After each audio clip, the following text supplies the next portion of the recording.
Glorious, Miriam. First of all, thank you so much for joining us here in Edinburgh. Well, it's lovely to be here, and thank you for asking me. Sometimes I think people are too frightened to ask me because I swear. And I just checked before that it's 7 o'clock and I have to behave myself. You behave yourself. You're fine. You're fine with us. I will.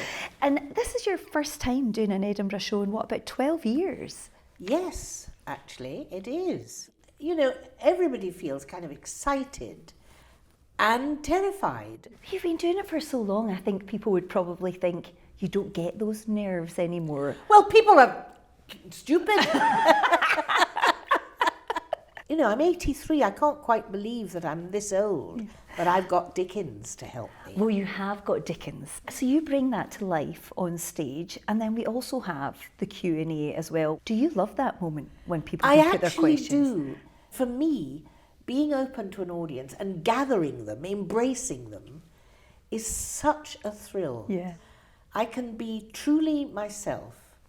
I'm not pretending, I just answer the question. And it can be about what's the most exciting thing that's happened to me, or who was the best, or, you know. Who's the best one? Who makes the best lover? The best lovers, the best kissers, the best actors, the nastiest people. I'm surprised by the way people have taken to me, but I'm grateful and I'm humble, and I think, well, you know, why not? You've never hurt anybody. Do your best. Why not enjoy it? And you notice I'm talking in a Scottish accent, and that's because of my father.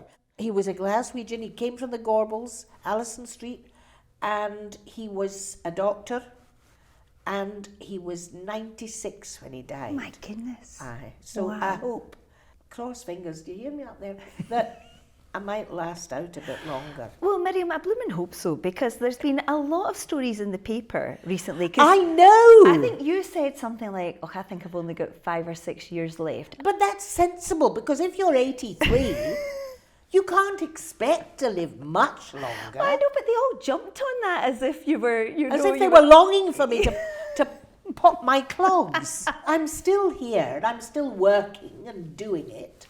You're going strong. I hope so, and that's what I have to remember, and that's what the papers should be talking about. We're going to put paid to those headlines. She's going nowhere. How old are you? Oh, I'm not meant to ask that. Obviously.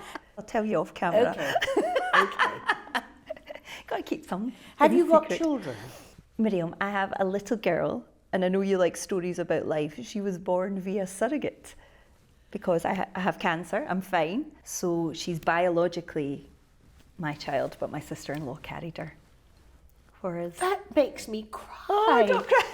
It's so beautiful. Yeah. Have you written about that? Yeah, and I enjoy telling people about my life, and in the hope that things like that will also help other people. It inspires people and gives them confidence. Yeah. That's why I talk about being a lesbian, because I think some people are frightened of being lesbians or disgusted by it or something. And I think, well, look, I'm one and I've made a living.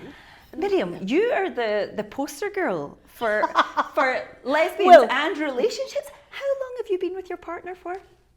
57 years. I mean, that is incredible. And you also don't live together. We don't live together, but our hearts are together. Oh. You know, she's in Amsterdam.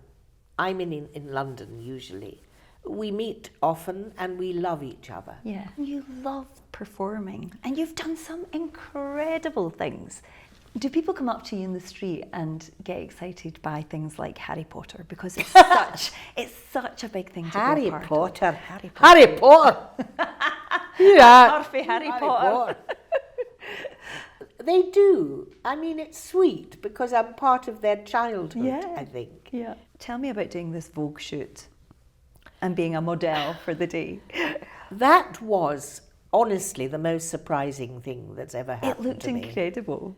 A brilliant photographer, Tim Walker, really brilliant. He said, would you do a nude shot? And I mean, in fact, it wasn't strictly nude because my breasts were covered by Greg's buns. They weren't Greg's. They were. Were they? I know, I would never eat such a thing. I gave them to the crew. Another Scot that we do love here, Alan Cumming. Oh, yes. A good friend of yours. Yes, he and is. you did that brilliant show. That just looked wild. It was such fun. Tell us the truth. Do you stay in that camper van? Don't be ridiculous. Of course not. I don't stay in luxury places, but I stay in an ordinary kind of I hotel. had visions of you and Alan in a bunk bed, you know. Yeah, well, you can forget that, dear.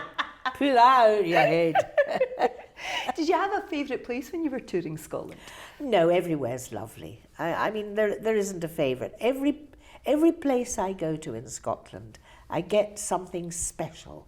It has been an absolute treat to meet you. Honestly, I have you. loved it. But I've got one more treat for you. Let What's me give that you this. now? Coffee and walnut.